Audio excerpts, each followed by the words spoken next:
গুনাইগাছায় শিশু কল্পনা খাতুনের হত্যাকারীকে গ্রেপ্তার করেছে চাটমোহর থানা পুলিশ। একই সাথে এই হত্যাকাণ্ডের লোমহর্ষক কাহিনী বের হয়ে এসেছে। হত্যাকাণ্ডের মূল রহস্য উদ্ঘাটন করা হয়েছে বলে জানায় পুলিশ।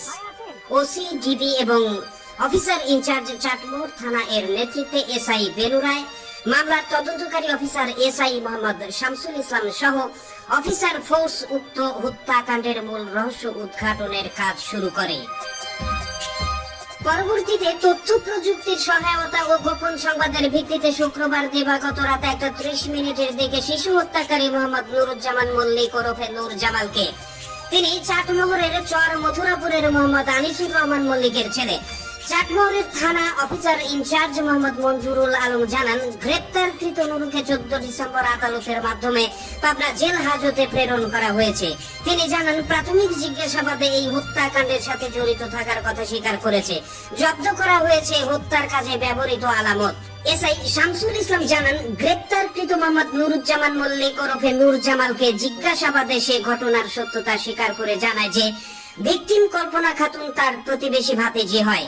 তার বাড়ির পাশেই আমার বাড়ি। গত 13 ডিসেম্বর শুক্রবার পার্শ্ববর্তী ভাঙ্গুড়া থানাধীন দহপাড়া খানকা শরীফে ইসলামী জালসা ছিল। অভিযুক্ত মোহাম্মদ নুরুজ্জামান মল্লিক ওরফে নূর জামাল উক্ত জালসায় গিয়ে ঘোরাঘুরির এক পর্যায়ে ওই দিন রাতে জালসার পার্শ্ববর্তী স্কুল মাঠে গিয়ে 50 টাকার গাঁজা ক্রয় করে সেবন করে। গাঁজা সেবন করার পরে অভিযুক্ত মোহাম্মদ নুরুজ্জামান মল্লিক ওরফে নূর জামালের শরীর খারাপ অনুভূত হওয়ায় সে স্কুল মাঠ থেকে বাড়িতে যাওয়ার উদ্দেশ্যে রওনা হয়। বাড়ি ফেরার পথে স্কুল মাঠের কোনায় নাগরদোলার পাশে ভিকটিম কল্পনা খাতুনকে বসে থাকতে দেখে মোহাম্মদ নুরুজ্জামান মল্লিক ওরফে নূর জামাল সেখান থেকে ভিকটিম কল্পনা খাতুনকে বাড়িতে নিয়ে যাওয়ার কথা বলে রওনা করে। কিন্তু মোহাম্মদ নুরুজ্জামান মল্লিক বাড়ির রাস্তায় না গিয়ে তার বিকৃত যৌন কামনা চরিতার্থ করার উদ্দেশ্যে ভিকটিমকে পায়ে হাঁটিয়ে চাটমোহর থানাধীন গুনাইগাছার পৈলানপুর সাকিনে চাকলার দিয়ার বিলের মধ্যে জনৈক মোহাম্মদ আলীর লিচু বাগানে নিয়ে যায়।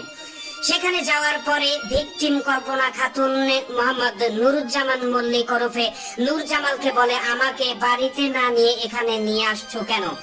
তার গলা চেপে ধরে থাকার কারণে কল্পনা খাতুন শ্বাসরোধ হয়ে মৃত্যুর কোলে ঢলে পড়ে। মোহাম্মদ নুরুজ্জামান মল্লিক কল্পনা খাতুনের মৃত্যু নিশ্চিত করার জন্য তার পরনের পায়জামা খুলে ভিকটিমের গলায় ফাঁস লাগিয়ে মৃত্যু নিশ্চিত করে ঘটনাস্থল হতে পুনরায় দহগ্রাম খানকা শরীফের জালসায় চলে যায়। রাত আনুমানিক 11:30 সময় বাড়িতে যাওয়ার সময় ভিকটিমের মা তাসলিমা খাতুনের সাথে দেখা হয়।